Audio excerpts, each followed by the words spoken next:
नीलाञ्जनसमाभासं रविपुत्रं यमाग्रजं छायामार्तण्डसम्भूतं तं नमामि शनैश्चरम्।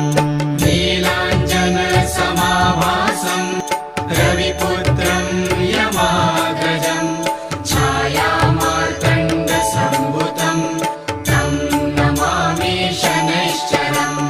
नीलाञ्जनसमाभासं रविपुत्रं यमाग्रजं छायामार्तण्डसम्भूतं तं नमामि शनैश्चरम्।